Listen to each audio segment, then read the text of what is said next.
Jumpa kembali dengan saya Andio, mitra ziarah iman dari kaki Gunung Tugal Purwokerto, Banyumas. Apa kabar hari ini? Semoga damai dan sejahtera Tuhan menyertai kita semua. Saudara-saudara, kita lanjutkan perjalanan ziarah kita menikmati firman Allah. Sebelumnya mari kita berdoa. Ya Tuhan, Allah yang baik, yang rahmat dan kerahimannya nyata dalam hidup kami.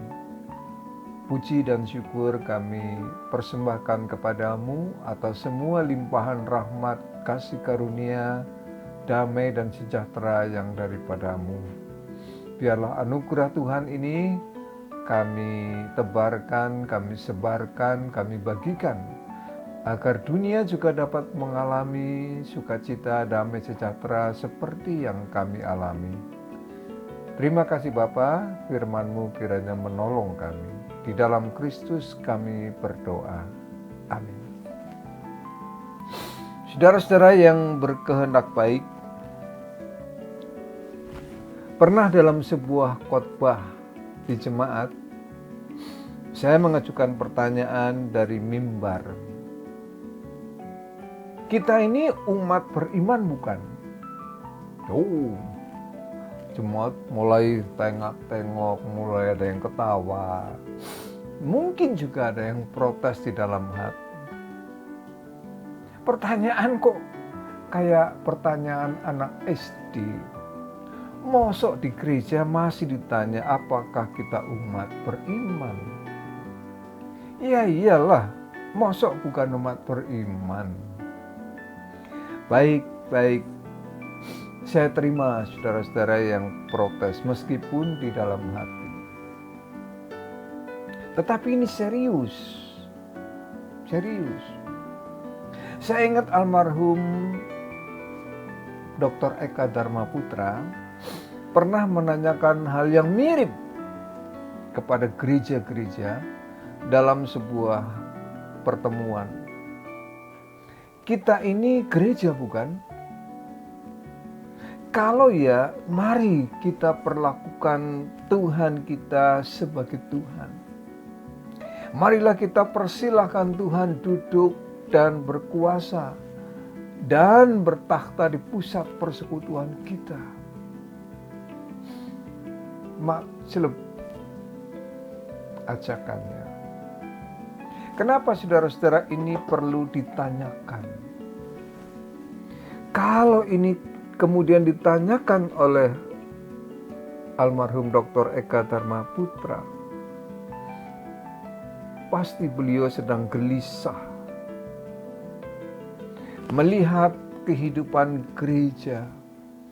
Banyak orang beriman sekali di gereja, rajin di dalam pelayanan.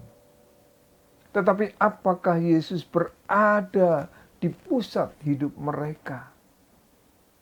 Dan kalau Yesus ada di pusat kehidupan mereka, kenapa banyak praktek korupsi yang juga merajalela di antara orang-orang Kristen?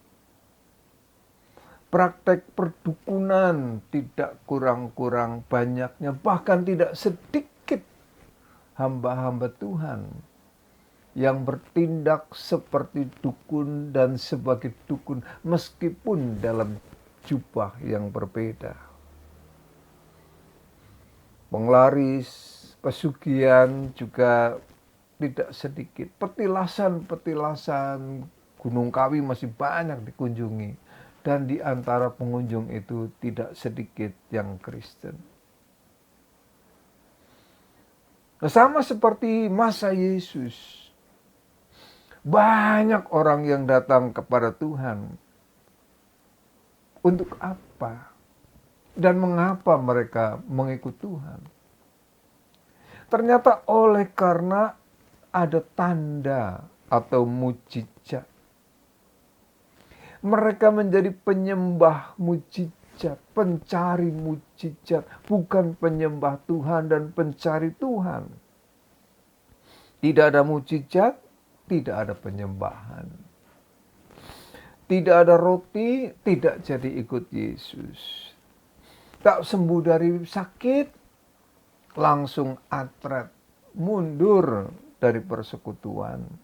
Jadi pusat hidup mereka bukanlah Tuhan, tetapi mujizat itu. Dan pusat mereka adalah diri mereka sendiri. Sebab banyak orang hanya mencari apa yang menyenangkan diri mereka, tinimbang mencari Tuhan. Mereka tidak mencari Tuhan, tidak mendudukan Tuhan di pusat kehidupannya.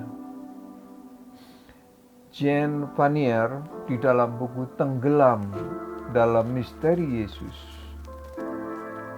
ada tulisannya, mereka ingin menjadikan Yesus Raja, agar ia menjaga mereka dan menjamin segala kebutuhan jasmani mereka.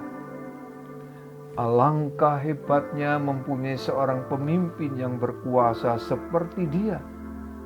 Mungkin mereka tidak perlu bekerja lagi. Nah, iman orang-orang ini baru pada tingkat awal. Mereka mengikuti Yesus karena ia telah menyembuhkan beberapa orang dan sekarang ia telah memberi mereka makan sampai kenyang. Iman mereka itu berpusat pada diri mereka sendiri dan kebutuhan-kebutuhan mereka, kata Jean Vanier. Yesus tahu, saudara-saudara, sehingga dia pernah mengungkapkan dalam khotbahnya, dalam ajarannya di Yohanes 6. Saudara-saudara bisa membaca Yohanes 6 ayat 56 sampai 69 lengkapnya, tapi saya hanya mengambil beberapa ayat di dalamnya. Pada ayat 61 dikatakan demikian, ayat 60 dan 61. Sesudah mendengar semuanya itu, banyak dari murid-murid Yesus yang berkata, perkataan ini keras. Siapakah yang sanggup mendengarkannya? Yesus yang di dalam hatinya tahu bahwa murid-muridnya bersungut-sungut tentang hal itu, berkata kepada mereka, adakah perkataan itu menggoncangkan imanmu? Saudara-saudara, Yesus bertanya kepada mereka tentang respon mereka dengan apa yang dikatakan Yesus, bahwa mereka sesungguhnya hanya mencari tanda, mencari mujizat. Lalu Tuhan bertanya, apakah ini menggoncangkan imanmu? Karena apa? Oleh karena iman mereka itu didasarkan pada tontonan, bukan pada tuntunan. Didasarkan pada permainan sirkus, bukan pertunjukan rohani. Padahal tanda mujizat itu hanya menunjuk yang ditandai. Yang paling penting kan yang di belakang tanda itu. Mujizat itu hanya menunjuk pada yang ditunjuk, tetapi bukan tanda itu sendiri. Nah, di sini banyak orang yang gagal paham, sehingga lebih mencari tanda tinimbang yang menandai, tinimbang yang ditandai. Seperti dalam khotbah yang lalu saya pernah memberikan perumpamaan, kalau kita melihat ada tanda restoran misalnya, kalau lapar, kan kita tidak akan makan tanda itu. Tetapi kita akan mencari yang ditandai. 50 meter lagi, oh itu ada restoran. Jadi tanda restoran itu hanya penunjuk. Restorannya itulah yang ditunjuk. Begitu juga mujizat. Hanya penunjuk. Yang ditunjuk adalah yang dibalik mujizat itu. Oleh karena itu saudara-saudara, Yesus menolak untuk dijadikan tukang pembuat mujizat. Karena nanti banyak salah kaprah. Orang hanya berharap pada mujizat, menyembah hanya oleh karena ada mujizat, bahkan menyembah mujizat. Sampai-sampai banyak kebaktian-kebaktian KKR di mana ada hamba-hamba Tuhan yang bertindak seperti para dukun.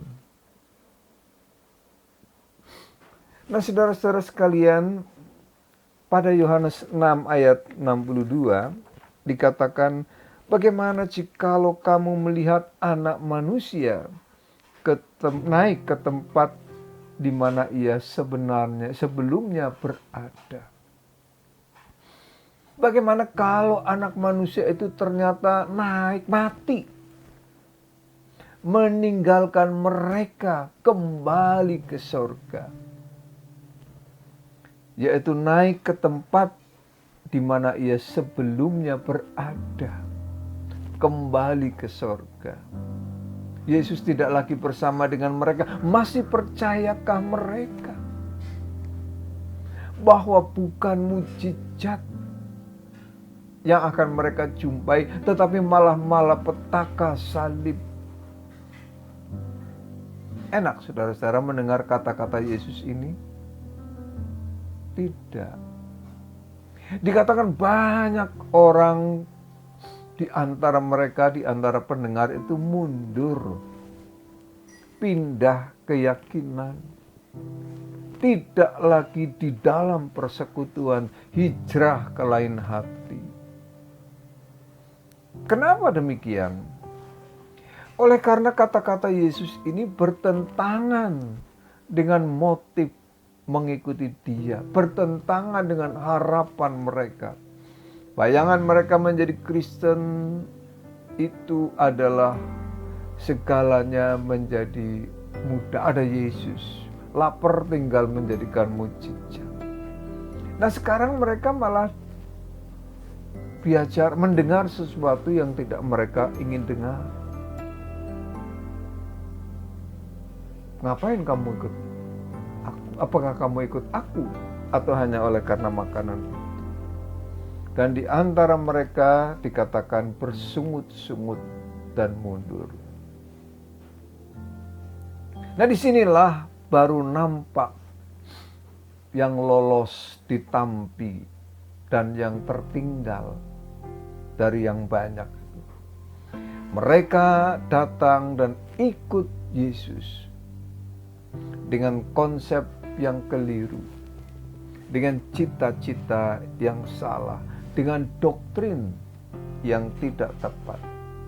Bahwa ikut Yesus dan di dalam Yesus ternyata ada harga yang harus dibayar. Ada persoalan yang mesti dijelaskan. Ada jalan yang harus ditempuh. Ada tantangan yang mesti ditangani. Ada masalah yang harus diselesaikan. Dan ada penyakit yang harus disembuhkan. Ada kebodohan yang harus dicerdaskan. Jadi tidak cuma jalan mudah, serba mujizat, roti mana yang turun dari sorga, tetapi jalan salib, jalan pengorbanan, jalan upaya, jalan kerja keras. Saat orang banyak mencari Yesus untuk menemukan kuasanya, Yesus di situ justru menunjukkan kerapuhannya sebagai korban. Dia bukan Tuhan yang tinggal di atas kemahaannya saja, tetapi justru menunjukkan dirinya sebagai sahabat yang tinggal bersama-sama dengan umatnya di dalam kesulitan-kesulitan umatnya. Dan ini sesungguhnya yang bagi saya melegakan. Kenapa? Karena dengan demikian maka Dia adalah Tuhan yang dekat.